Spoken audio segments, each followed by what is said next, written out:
সুপ্রিয় শিক্ষার্থীবৃন্দু, আসসালামু আলাইকুম। আজকে তোমাদের সামনে একটি পাঠ নিয়ে আলোচনা করব। পাঠটি হলো সংখ্যা রেখা।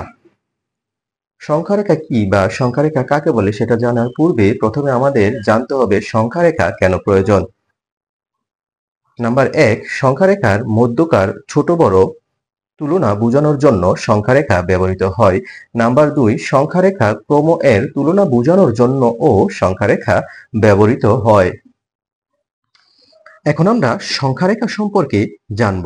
সংখ্যা রেখা কাকে বলে? সংখ্যা রেখা দুইটি শব্দ দিয়ে তৈরি করা হয়েছে, সংখ্যা যোগ রেখা। অর্থাৎ কোনো একটি নির্দিষ্ট রেখার মাধ্যমে সংখ্যাগুলোকে জ্যামিতিক আকারে প্রকাশের উপায় হলো সংখ্যা রেখা। এখন আমরা জানব সংখ্যা রেখা তৈরির পদ্ধতি। সংখ্যা রেখা তৈরির কয়েকটি পদ্ধতি আছে।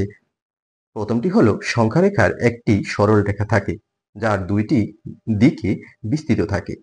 ২ নম্বর হলো সংখ্যা রেখার ডান দিকের নাম হলো ধনাত্মক, সংখ্যা রেখার বাম দিকের নাম হলো ঋণাত্মক। ৪ নাম্বার সংখ্যা রেখার মধ্যবিন্দুকে শূন্য ধরতে হয়। এখন আমরা একটা সংখ্যা রেখা ব্যবহার করেছি উদাহরণ হিসাবে যাতে করে তোমরা বুঝতে পারো। দেখো, ডান দিকে আমরা ডান দিক ধরেছি এবং বাম দিকে বাম দিক ধরেছি। ডান দিকের অংশকে ধনাত্মক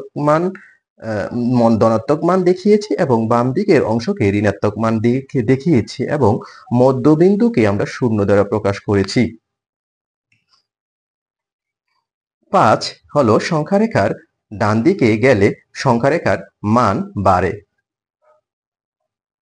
এখন আমি একটি সংখ্যা রেখা সম্পর্কে উদাহরণ দেখাবো যাতে করে তোমরা সংখ্যা রেখার ধারণাটি সহজে বুঝতে পারো। সংখ্যা রেখাটির উদাহরণ হলো নিম্নরূপ।